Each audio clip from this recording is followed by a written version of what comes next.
are now tuned in to the Storm Tracker podcast.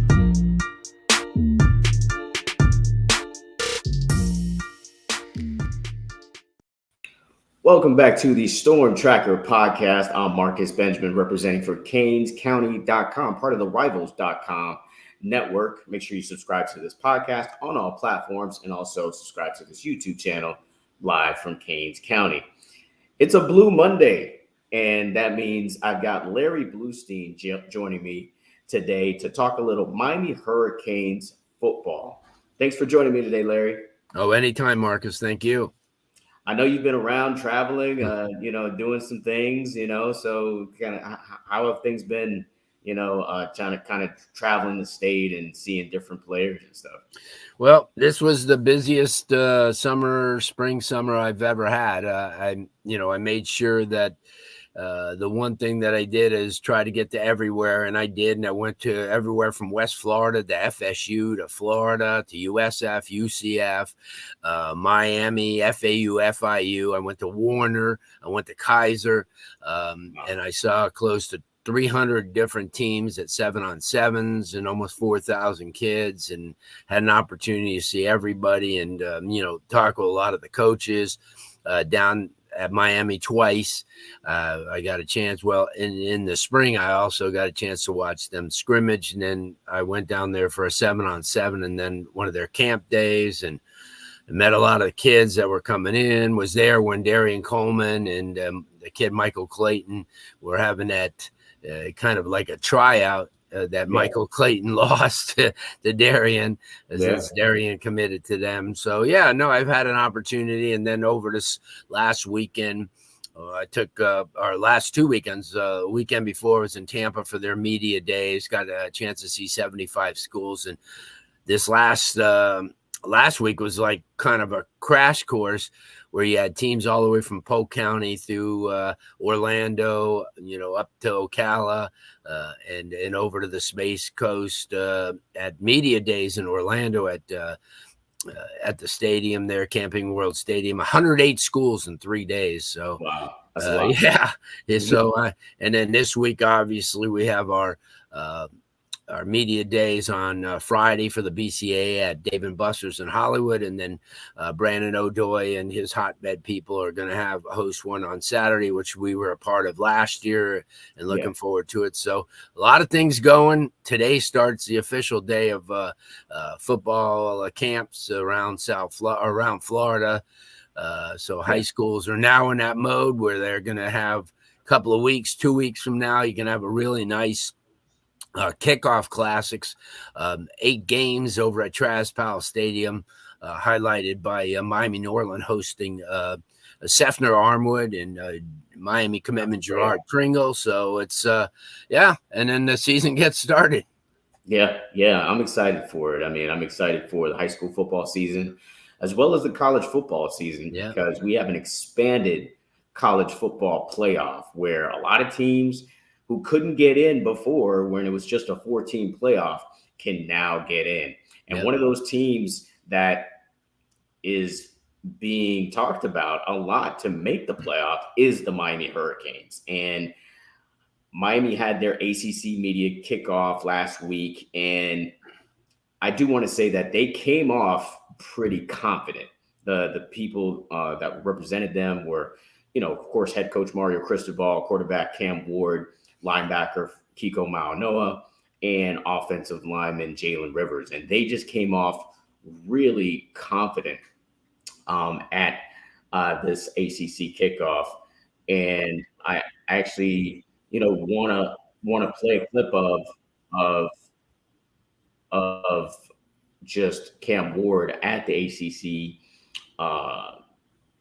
media kickoff, and just kind of answering a question right there on their network. It really just kind of showed just how confident he is, and just how confident this team should be going into. I always knew I would be in this position. I always had that confidence in myself. My mom and dad instilled that in me. But I feel like the biggest thing for me going into this year is, is getting better at the easy stuff. I feel like where I lacked last year, I always knew I would be in this position. I always had that confidence in myself. My mom and dad instilled that in me. But I feel like the biggest thing for me going into this year is, is getting better at the easy stuff. I feel like where I lacked last year, is not taking the easy stuff all the time, trying to get too big play happy.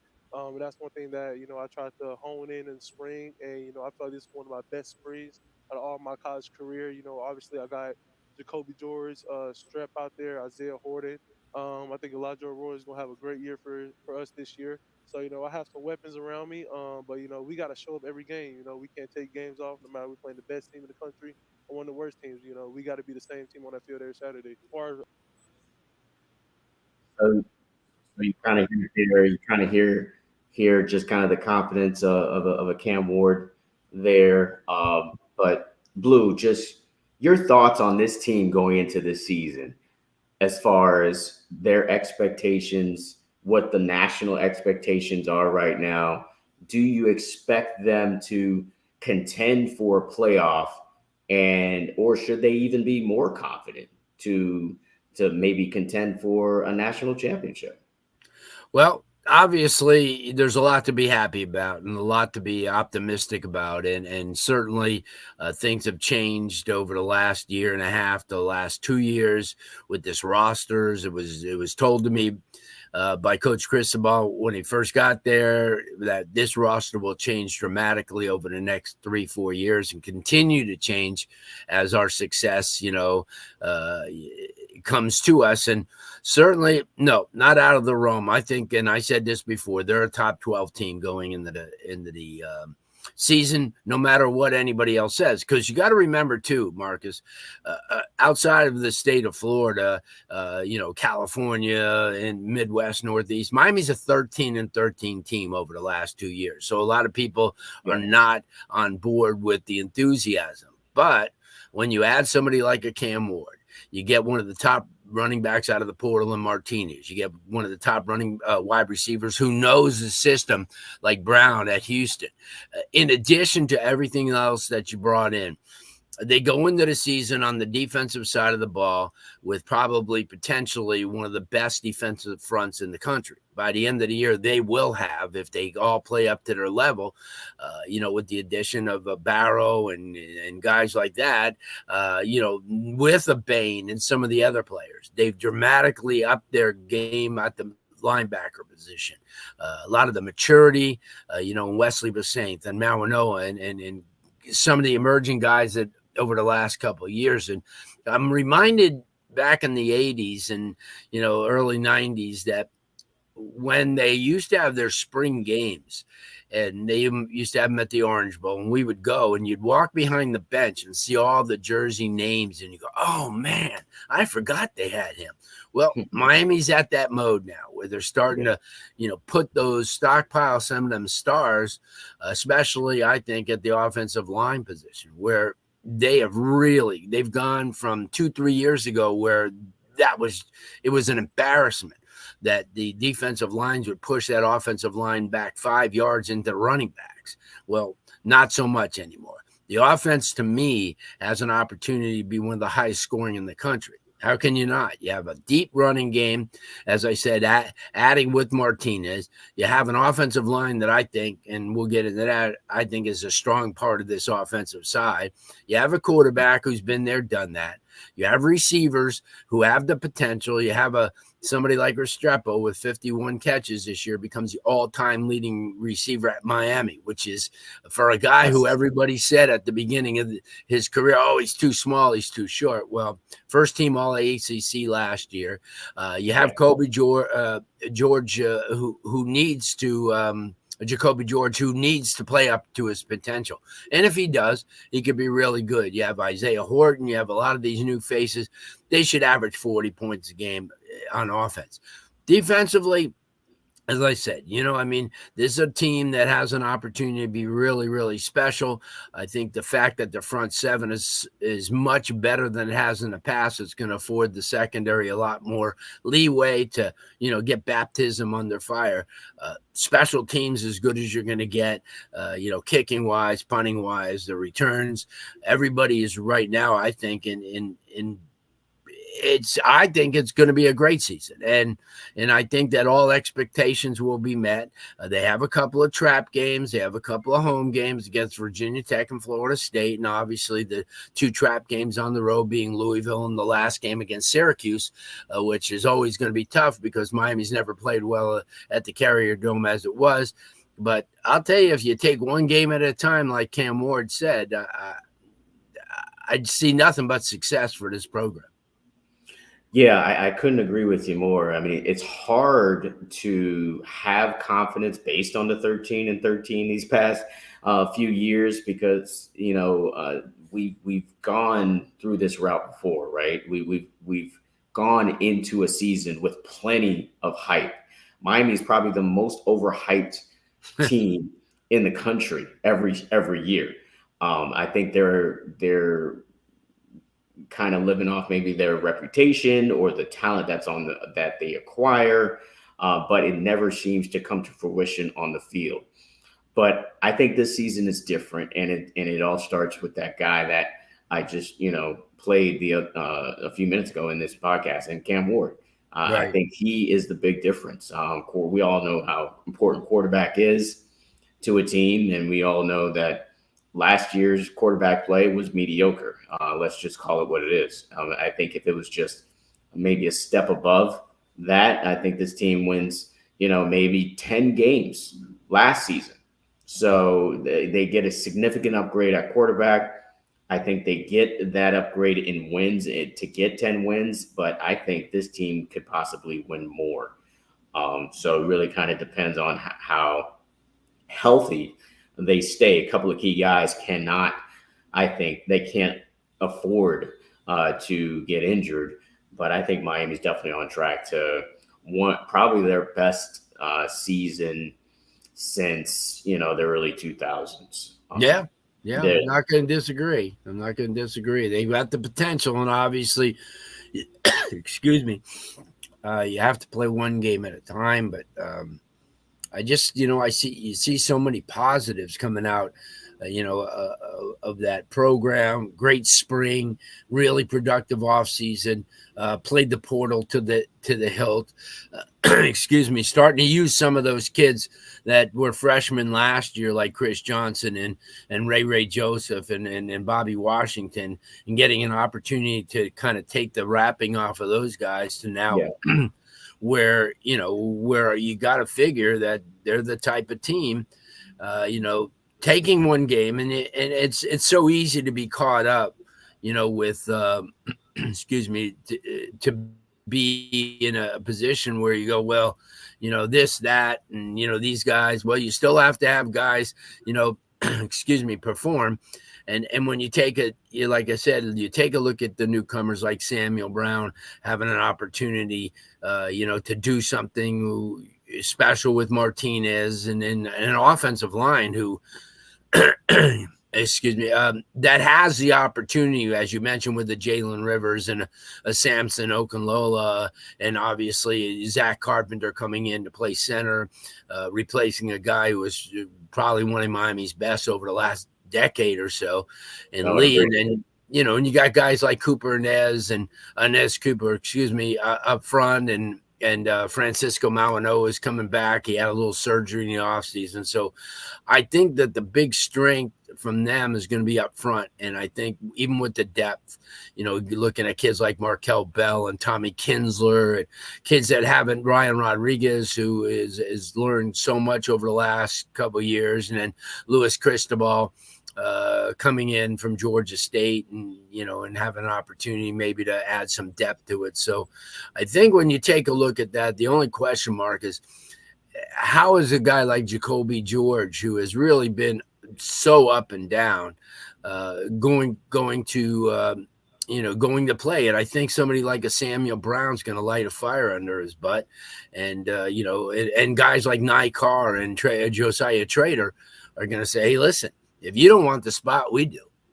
Yeah, absolutely. So we're rolling into fall camp right now, Blue. Football is officially starting for us and for the players and coaches, maybe not for the fans as far as games are concerned, because we're a ways away from that on the college and high school level. But Camp is always basically stimulating what you got, like like how much depth do you have, and who are going to be fighting for jobs and that sort of thing. But when you look at these different position groups, there's a few that kind of stand out among others. So which do you think is the strongest position group on this Miami Hurricanes football team?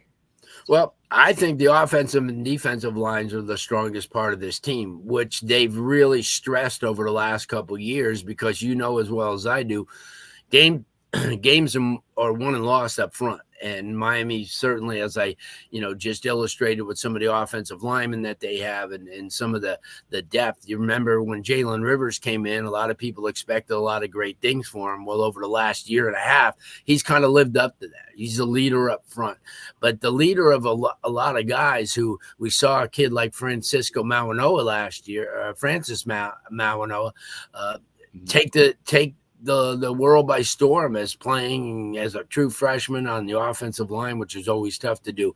And having a kid like Inez Cooper come through and having, Matthew McCoy and players like that add depth. So I think the offensive line and certainly the defensive line, as I mentioned, has an opportunity. We already saw what Ruben Bain could do last year. He's just an animal. And then they add guys like CJ Clark and Simeon Barrow, who I think is going to be, and he's already proved what he could do. And then you got Tyler Barrett.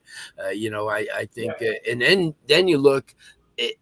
If Akeem Messidor can come back healthy, he's a beast. He's a starter at anywhere in the country. And then Ahmad Moten up front, is a wide body, is somebody who's huge and certainly can play that nose tackle position. And you got Marley Cook, who's a kid who's a redshirt senior who's coming in.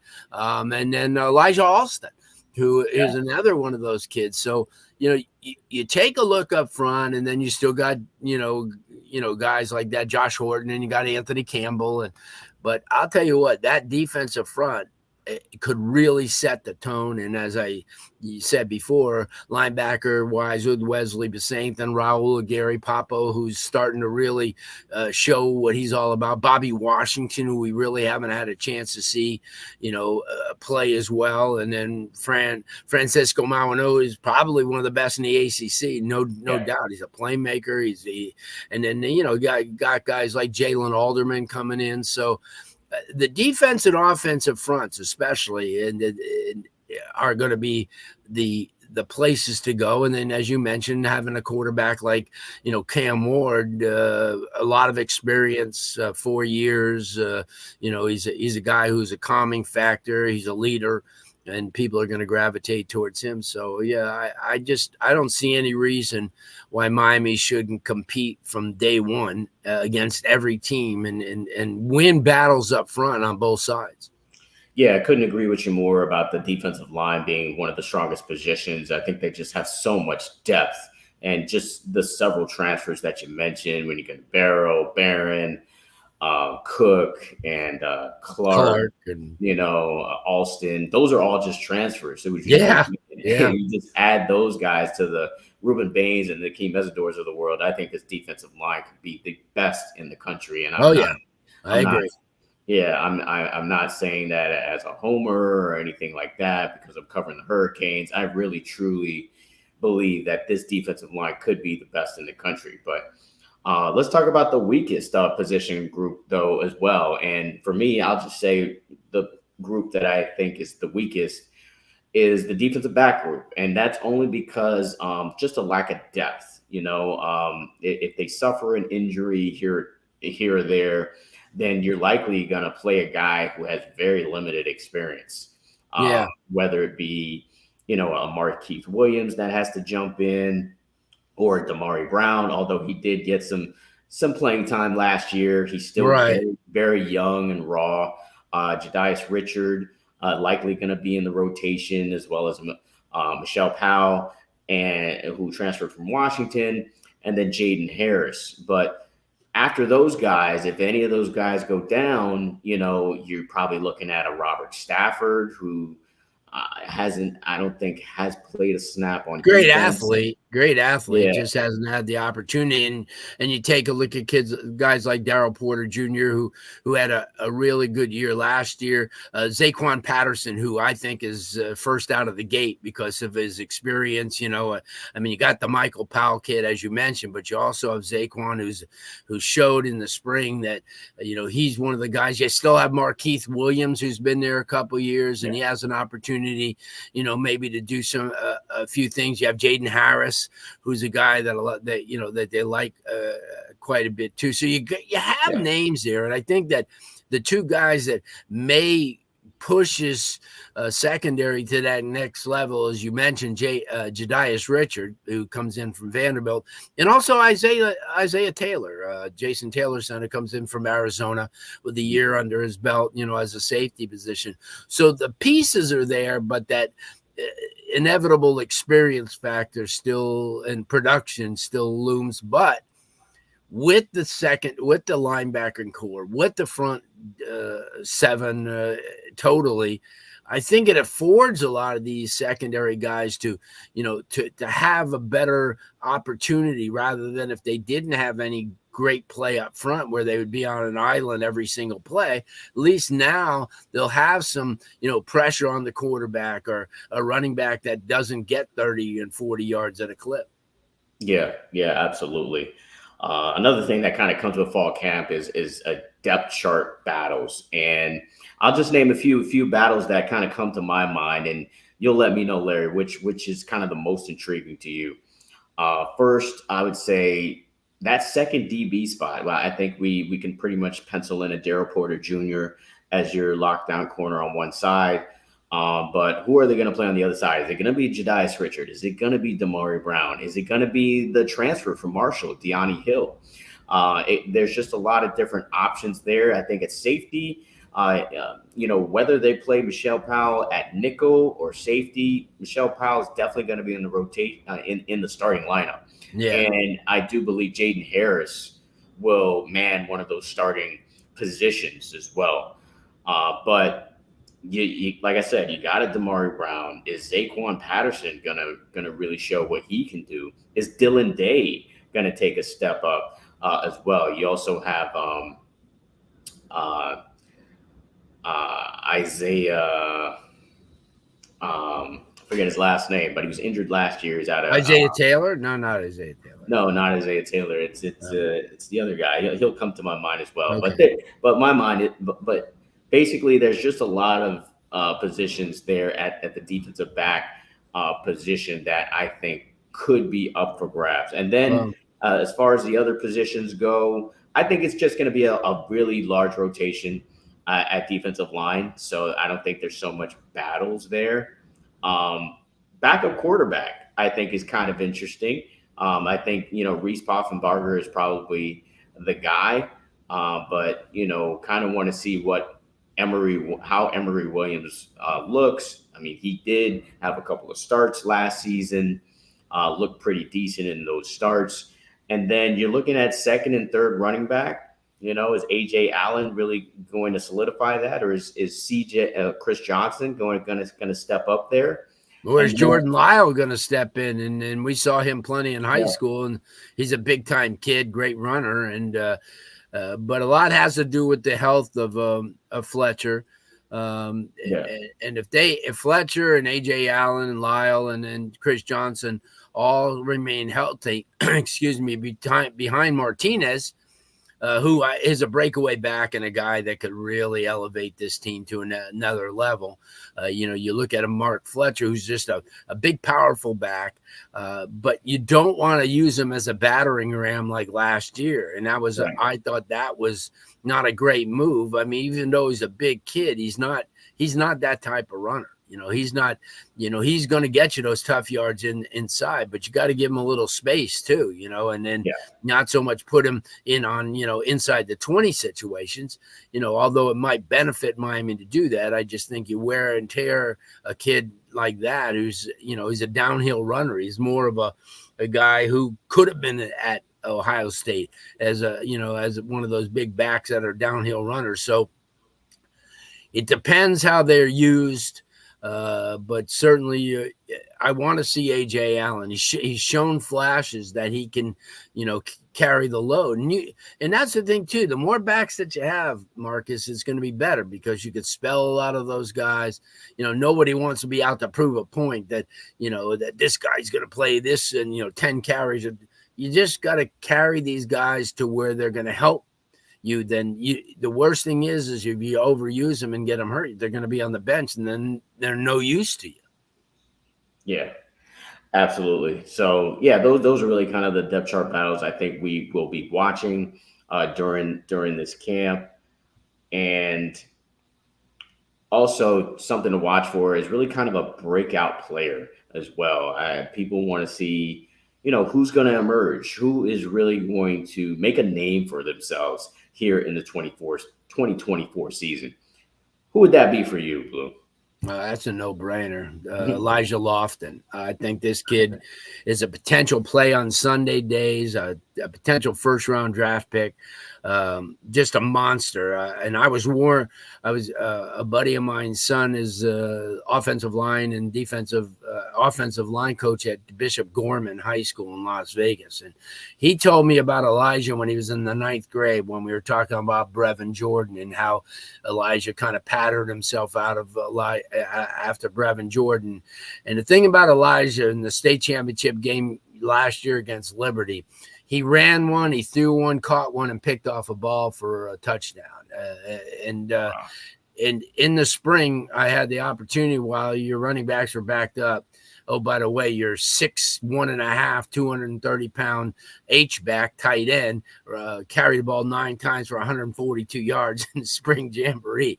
And it's just the kid, as you could see, he looks like he belongs. And I told a lot of people, I says, watch that first Florida game because you're not going to park that Lamborghini in the garage. You're going to let it out, and he's going to come in on situational plays, and he's going to be a tough matchup. I don't care what Florida has. You're just not going to get a guy who – in the spring ran by all these greats that Miami has on the secondary because of his speed and his size. And he looks like a senior just a way, but he's my breakout player. I think that he's going to be a kid that has an opportunity to put his hands on the ball in a lot of different situations. And he's probably the most versatile player on that entire offense.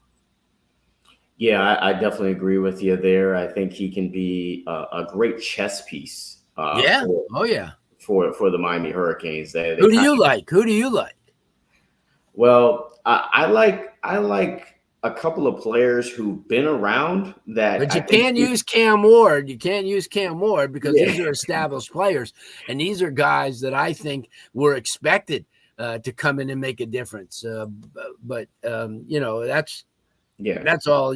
When you look at a Cam Ward or guys like that, you expect them to be the leaders. You got them for that role.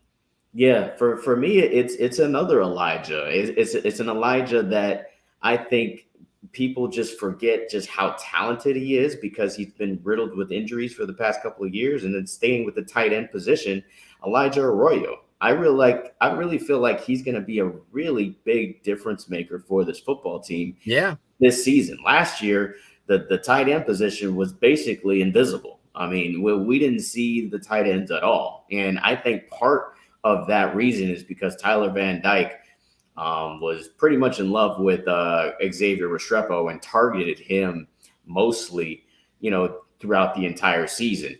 Jacoby George had a decent season as well, but I don't think Van Dyke really spread the ball around enough. And I think with Ward is the type of guy who improvises and he can make plays off script. Or if a big target like Arroyo who can run, gets open, I think Ward will be able to find him. And I think he is due for a huge year. I mean, he said it himself, Ward did, about Arroyo having a big year during the ACC kickoff. And I just agree. I just think that he's going to have a huge year. I think Miami fans should be happy about the tight end position this season with Elijah and Elijah. That might be the new law firm for the Miami Hurricanes with Arroyo and Lofton. I think these two guys will make a huge impact this year.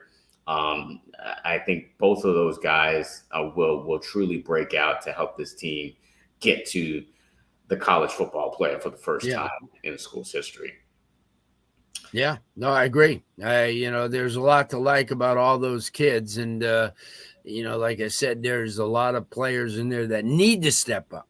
I mean, there's no question. They've got to show what everybody, and certainly Elijah, when he first came on in, and they were all loving him as a freshman, but he's not stayed healthy. And that's going to be imperative. Yeah, absolutely. Certainly hope he stays healthy for the entire season. I think it'll be the big difference for the Miami Hurricanes down the line. Larry Blustein joining me once again for a Blu Monday. It's been a long time since we had a Blu Monday, but I'm glad we're back on track here. Looking forward to seeing you for several times in the future. Always great. Maybe we'll be happy up in the press box instead of being, having those frowns. But I think we will. I think it's going to be a good year. And just excuse me, just to let everybody know that this evening you're going to get an opportunity to be with us on our radio show on WQAM at 6:50. Talking about the Hurricanes. So I hope everybody joins in. Marcus, very knowledgeable about the University of Miami and everything that's going on. He attends everything, which is so vital. It's easy to cover things from your computer, but it's better if you're there in person and get a chance to see these kids and talk to them and, see what they bring to the table more than just the football. There's a lot of very intelligent kids on this team. As you mentioned, guys like Xavier Restrepo, who's now on the university's time. He's already got his degree, and now he's going for a master's degree. And nice. I think when you do that, and the same thing with Michael Redding, getting his degree, and two of the most intelligent kids on the team, and that's what you do, Marcus. You start making the university, pay off. Not just go there for 2 or 3 years and then go to somewhere else and never get that degree. But that's so important because football doesn't last forever. Yeah, absolutely. Definitely excited to be on with you tonight on 560 WQAM. Last Saturday I was at the annual cookout. Nice. Got a chance to speak to a lot of the kids that were in attendance. A lot of great kids out there, a lot of talented players. So looking forward to that for sure.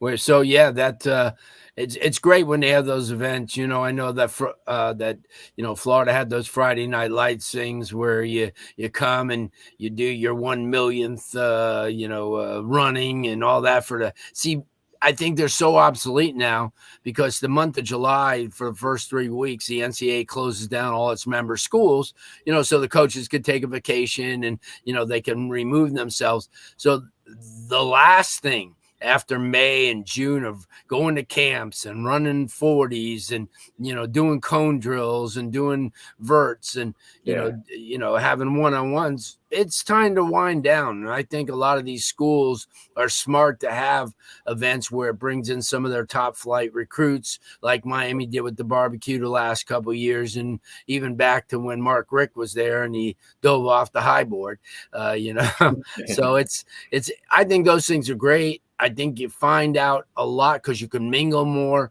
with a lot of these recruits, these high-profile kids that may not, may have Miami in their top 2-3, but maybe you can win them over, by a position coach coming over or Mario Cristobal or any of his coaches and spending more time with the kids and their families to see what they're what they're like off the field. And that's important too, because you got to build relationships with these coaches because, you want to go in and see your position coach during the day. If you have, a question or you have a problem or things, are tough at school and, a lot of these kids. And I often say the best thing that they ever invented was the early enrollment where you can go in January, because by the time May and June rolls around, you're already almost a sophomore. You're acclimated in every way, from your studies to your living to making your decisions, because mom and dad aren't there to tell you to do this or that, or, do your wash and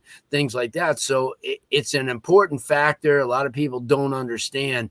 It's the biggest part of their existence, is to acclimate themselves to the college life, to study habits, to things what you're going to do off your time, because as well as I do, when you have football, that's all planned out for you. You don't have a decision to make. They give that. So it's the off times. It's, how can I have a nice time without, getting in trouble? And that's tough, because it shows you the influences that you have to have, and, how important making friends are, because the friends that you make today will be your friends for life.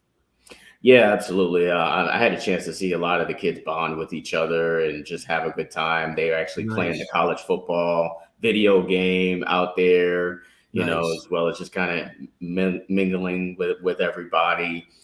Plenty on CanesCounty.com to unpack as far as interviews that I've had with plenty of kids. So definitely visit the website and subscribe to see all of those exclusive interviews on CanesCounty.com.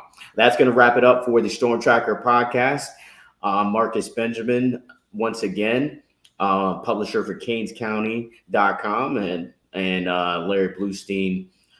You can find his stuff on LarryBlustein.com. Also visit Prep Red Zone, Florida, as well, for a lot of more great stuff from Blu.